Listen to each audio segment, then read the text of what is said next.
Hi everyone, my name is Shannon and I'm a graduate assistant with Center for Sustainability at Georgia Southern University. Today I'm going to teach you about composting, which is workshop 4 in the Fall Campus Community Garden Workshop Series. All productive gardens start with good soil. What makes good soil depends on lots of different things, but today we'll be talking about nutrients in the soil. All plants need nutrients to perform their basic functions, and different ratios of nutrients provide for different types of plant growth. For example, if you're trying to stimulate root growth, you'll want to add a different combination of nutrients than if you're trying to grow flowers. But some of the most important ones that plants at all stages need are nitrogen, phosphorus, and potassium. You can buy synthetic fertilizers to provide your plants with these nutrients, but this can get expensive. They might harm your plants if you provide the wrong amount, and these nutrients could leach into waterways, which causes pollution. Another, more natural option is to create and use compost to fertilize your garden. Composting is the process of taking yard waste and food scraps and turning them into beneficial nutrients to fertilize your plants. Microbes work to break down the waste and turn it into a rich organic matter that you can add to your garden. Food waste makes up around 30% of all municipal waste.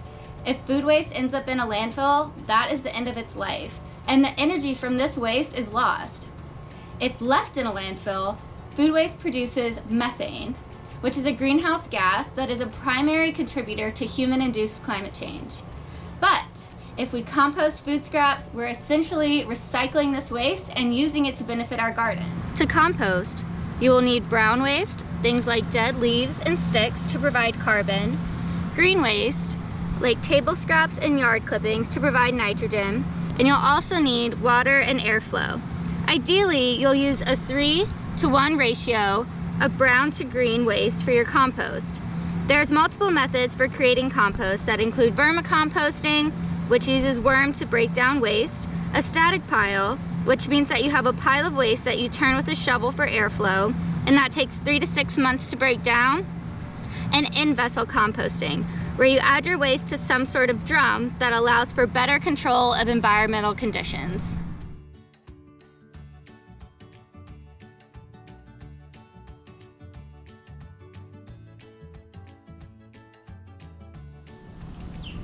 At the campus garden, we practice in-vessel composting. We have a compost tumbler where we add food scraps, weeds from the garden, and other waste.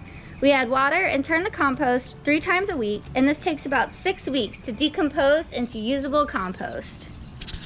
Compost can be done cold by keeping the pile at normal air temperature, or hot by heating it up for hot composting.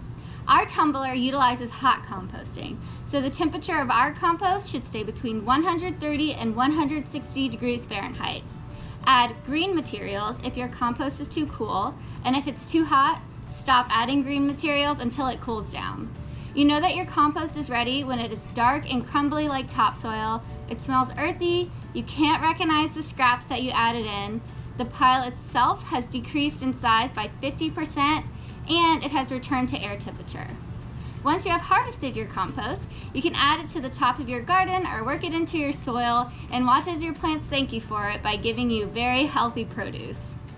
If you don't have space for an outdoor pile or tumbler, there are small compost bins that you can buy for your kitchen or your porch, and there's lots of ways to build one yourself.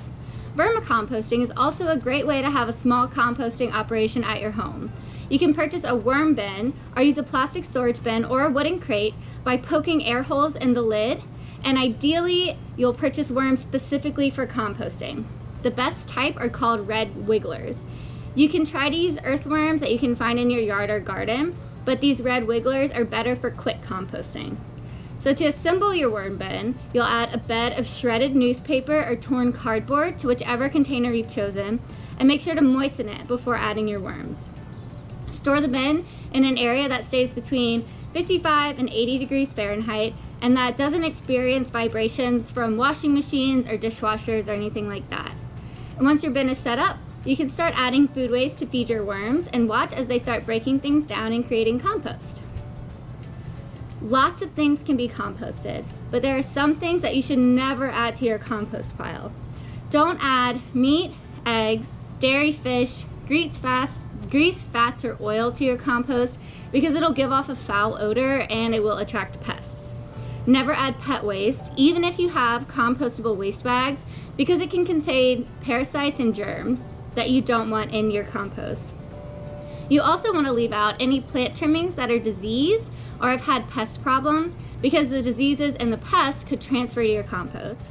Composting is a fun way to close the cycle of food waste and ensure that you're providing your garden with the best soil that you can. There are so many resources demonstrating how to compost, so check out the description below this video for examples. I've also added links on how to build a DIY composter and which items you can and cannot add to your compost pile. You'll also find information on how to join the campus community garden. So check it out, and thanks for watching.